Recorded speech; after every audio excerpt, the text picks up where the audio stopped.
I think our next speaker is different than the rest of us. At least it seems so. I don't know him. I like him because one of his names is the same as my middle name, Saul, and he uses 3 names. It's a sign of both, arrogance and insecurity. I like that. But I think he has a big head because I see all his books and all the stuff he's done, and it seems like he really has amazing connections. So, John Ralston Saul.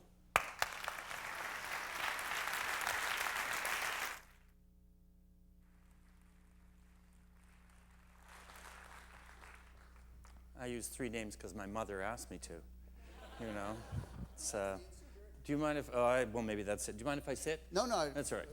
By the way, these chairs are fantastic, and they're one of our sponsors. This is a little moment of commercialism, but these are amazing chairs. Used them at TED in January last year too. They're the new Leap chair, and aren't that good? That's Very good. comfortable. Very good. Okay. Very comfortable. Sorry, Okay. I just sat in an airplane for a long time and almost didn't get here. Will you just call out to me when I've got about 3 minutes to go? You'll see me stand up. All right. Well, I apologize first that I wasn't able to be here for what happened before, but frankly, I've just arrived from the Yukon and Newfoundland, which was also interesting. But I know that really interesting things have been happening, and I've been following it in, I think, the National Post, where they've been giving really interesting coverage for what's been happening. And if it's accurate, what I've been reading, that wasn't a comment. Was it? No. It seemed accurate. It read honest. There's been a great deal of talk about new technology and the effects of new technology on society. And the impression from the list that I read of the people coming is there are a lot of new technology people here, directly or indirectly. And I'm not going to talk big head. I'm going to talk very straightforward stuff. You ask people to come and tell stories here. Of course, what I do immediately is start thinking about what the other people are thinking, because that's what I do. And it sort of I just kept asking myself, well, why are you all here? I wonder why you're all coming. I mean, you made a real decision to come since it costs quite a bit of money. So you made a choice to be here, and you come from a part of the society in a way, not the largest part of the society, but one of the most interesting parts of the society. And what went through my mind is that perhaps the question you're asking yourselves is what is your relationship to the rest of the society? I know some of you are here partly to find out things.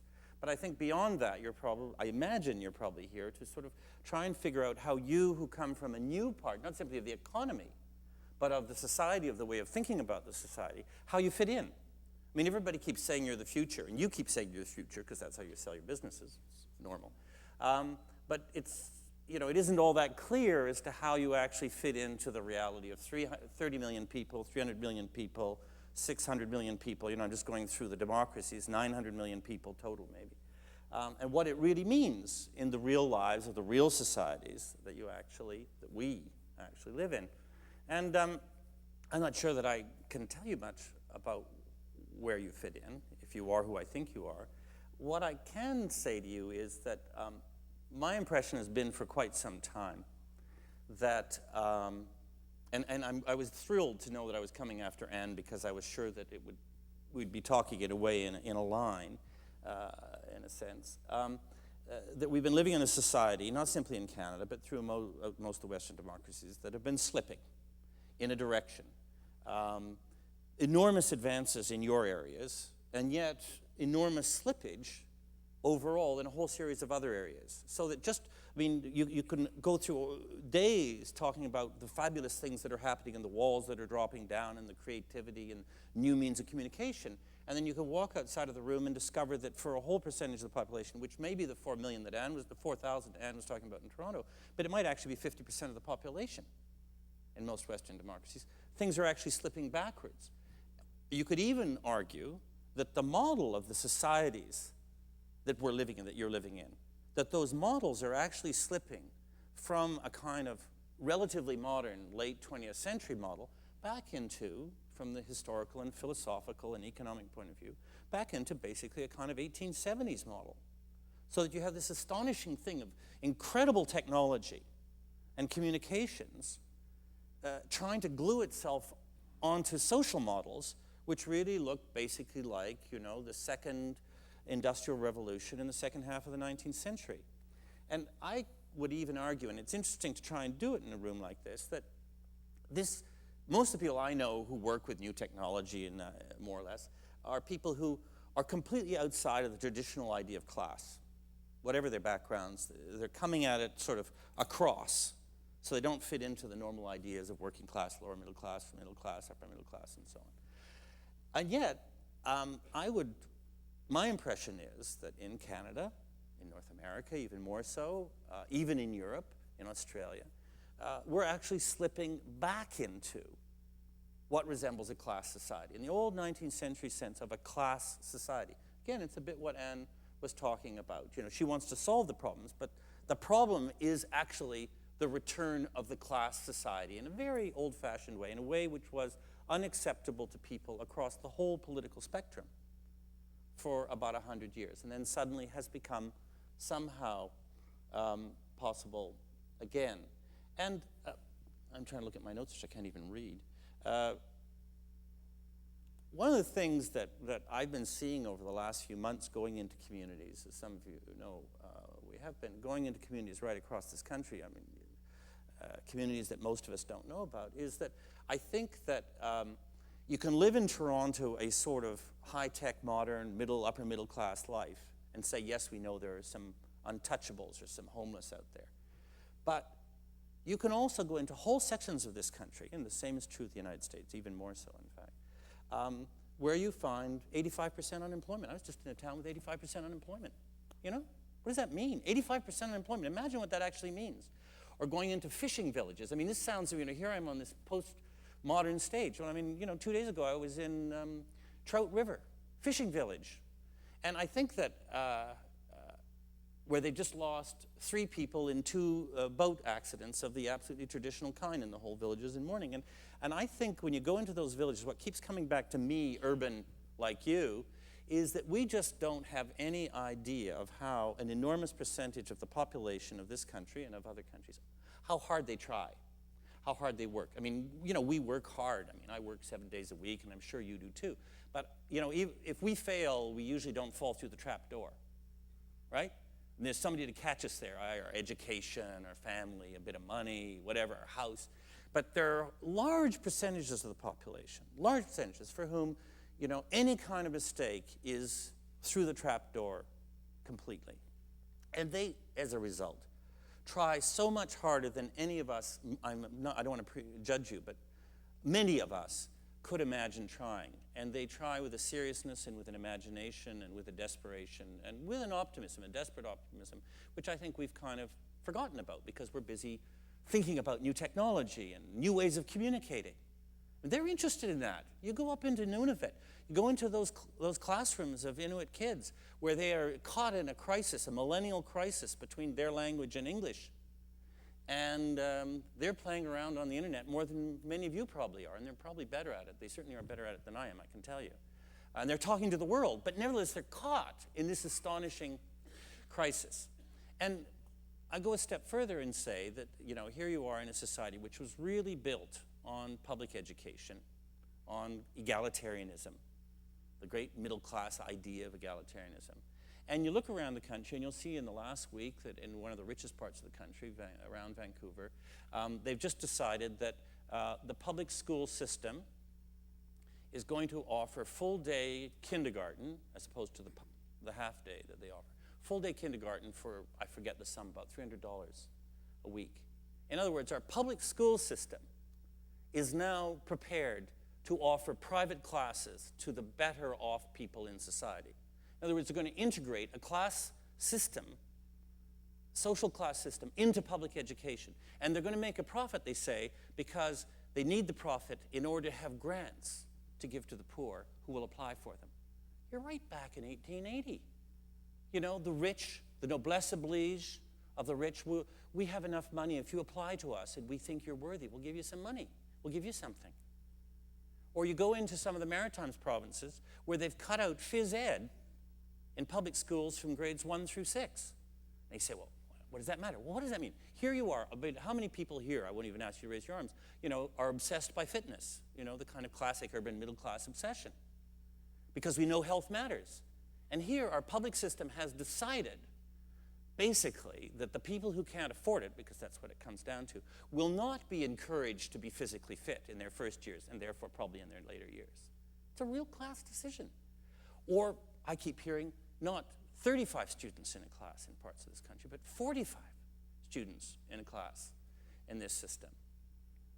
And on the back of all of this, one sees the return not of the importance of giving, which Anne could have talked about and did a little bit, which is important, but the return of something which is dangerous, which is that those who have, if they're generous, will show charity to those who don't.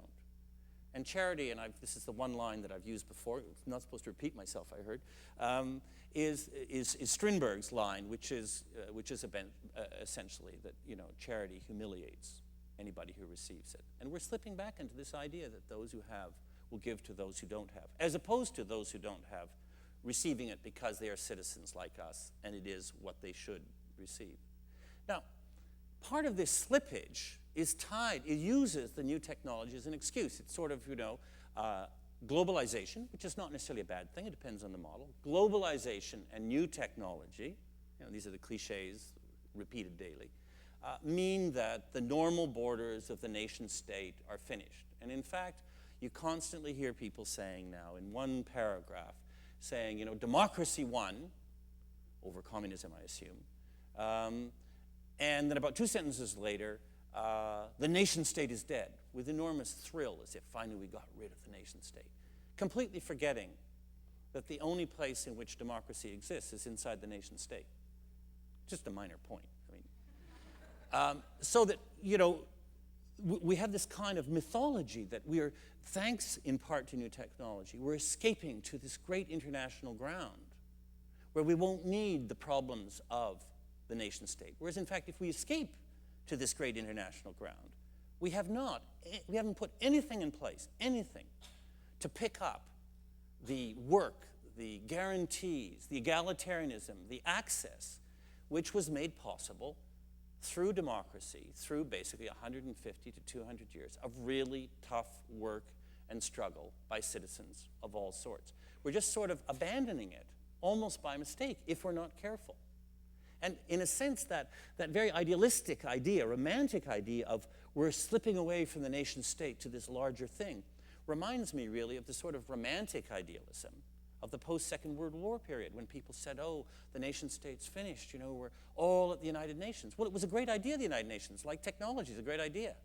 But you can't just walk away from the reality in which 30 million real people, 300 million real people, 300 million real people in Europe actually live their lives. Very few of them making their money out of the new technologies. You just can't walk away from that. If you do, what you do, particularly if you belong, in a sense, to the elites, the new elites, what you're doing is you're in the process of provoking a major crisis inside that society. And I think that's maybe why some of you are here, is you're looking, as I said, for a way into the society as it was, is, and is going to be partly because of you. I think that